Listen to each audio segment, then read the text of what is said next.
In this tutorial, I'm going to show you how to build a quiz within your Canvas class. So there's a few places you can start.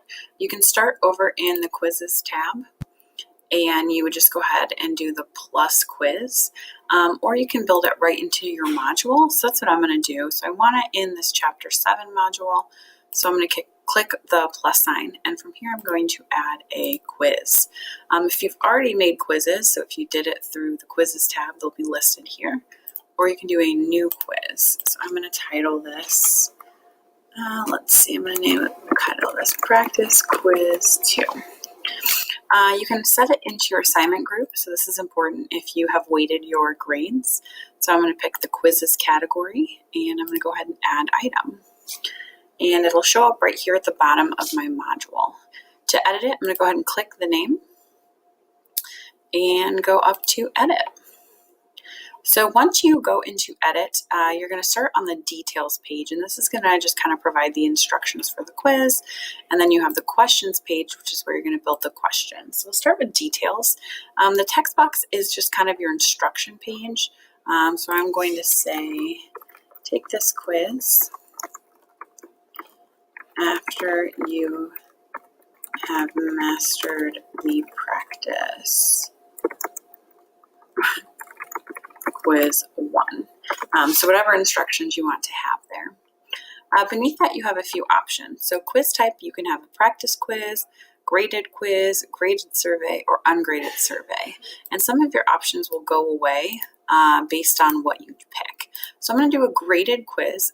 The assignment group I've already established here is quizzes, but I can change it if I would like. And then you have some options. So I'm going to go ahead and shuffle the answers for this quiz. I'm going to put a time limit on here of 50 minutes. The next thing you can do is allow multiple attempts or not. So if you only want students to have one attempt, leave it unclicked. But if you want them to have multiple attempts, you can. And you can have them keep the highest, the latest, or the average. So I'm going to allow multiple attempts, but they're going to have to keep their latest score. And I'm going to allow them 2 attempts. So you can kind of set that up based on how you want your quiz to go. Next, you can either let students see their responses and if they're going to be correct or incorrect or not. So you might keep it locked until everyone's taken it, something like that. And then you can decide when you're going to let them see it. So I'm going to say only after their last attempt can they see their quiz. So again, you can kind of decide that. And then show only one question at a time or not. So I'll let them see all the questions. Quiz restrictions. So this is kind of cool. So you can require an access code.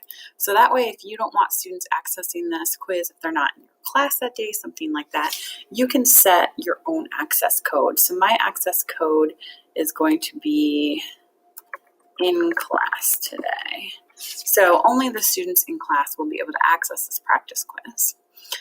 You can also filter IP addresses. It's a little bit more challenging, but if you know the IP address of everyone, if everyone's using internet Wi-Fi here on campus, something like that, but otherwise just an access code should lock pretty well.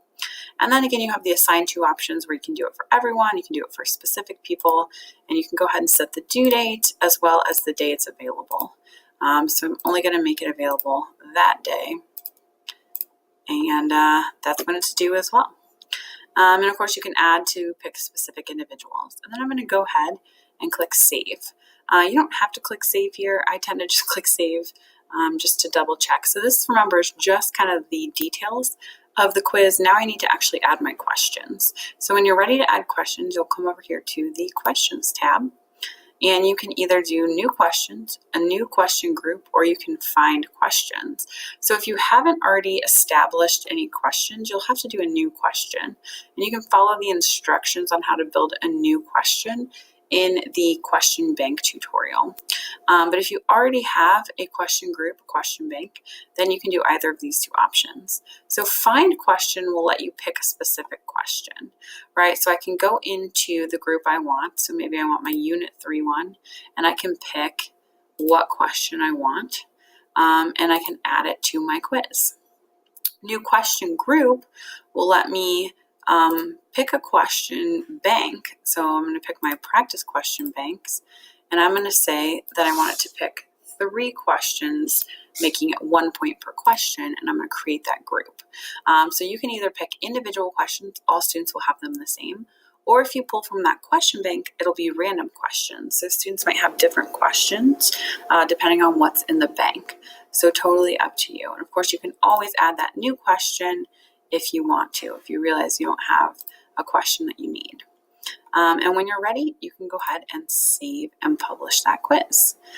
So here you can see my instructions, you can see what it's worth, how long it is, all that good stuff.